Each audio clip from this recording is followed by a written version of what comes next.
मित्रांनो, आज आपण जाणार आहोत पाटणा देवी, जे चाळीसगावपासून 20 किमी अंतरावर आहे आणि हे गवताळ अभयारण्य आहे। तुम्ही हे गेट बघू शकता।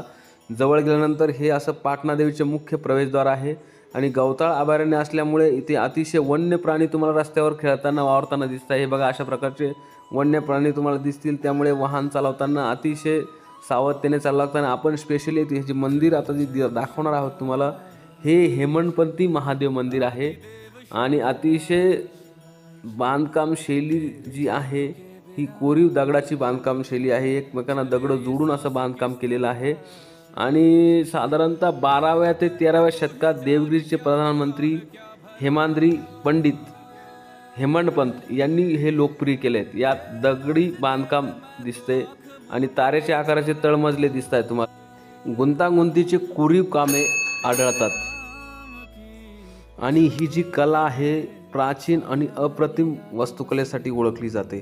साधारणतः आपल्या पाटणा गाव वळाल्यानंतर वन विभागाचं गेट ओलांडून 2 किमी अंतरावरती बोर्ड दिसतो या परिसरात आणि तिथे बोर्ड दिसल्यानंतर तुम्ही वळाल्यानंतर ह्या अशा प्रकारचं सुंदर असं मंदिर तुम्हाला बघायला भेटेल। चहूबाजूने असं कोरलेलं आहे, अतिशय सुंदर आहे। आपण आतमध्ये एंट्री करताना असं तुम्हाला एंट्री केल्यावर असं दिसतं की आतमध्ये नंदी आहे आणि आतमध्ये पुढे गेल्यानंतर तुम्हाला ही महादेवाची पिंड दिसते आणि ही बाहेरून बघावाच असं वाटतं। पूर्ण चक्कर मारताना अतिशय सुंदर असं कोरीव काम असल्यामुळे माणसाला असं वाटतं की बघत राहावं।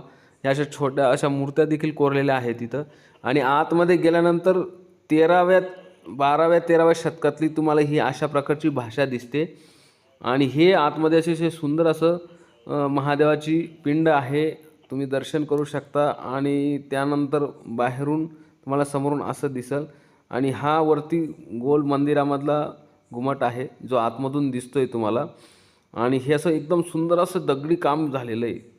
त्याच्यावरती असं सिमेंट वगैरे कुठेही वापरलं नसेल गेला जुन्या काळामध्ये।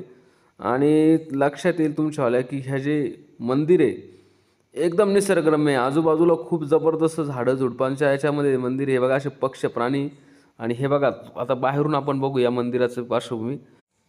अतिशय सुंदर कला आहे। तुम्ही हे बघा, असं बाहेरून हे मंदिर बघू शकता।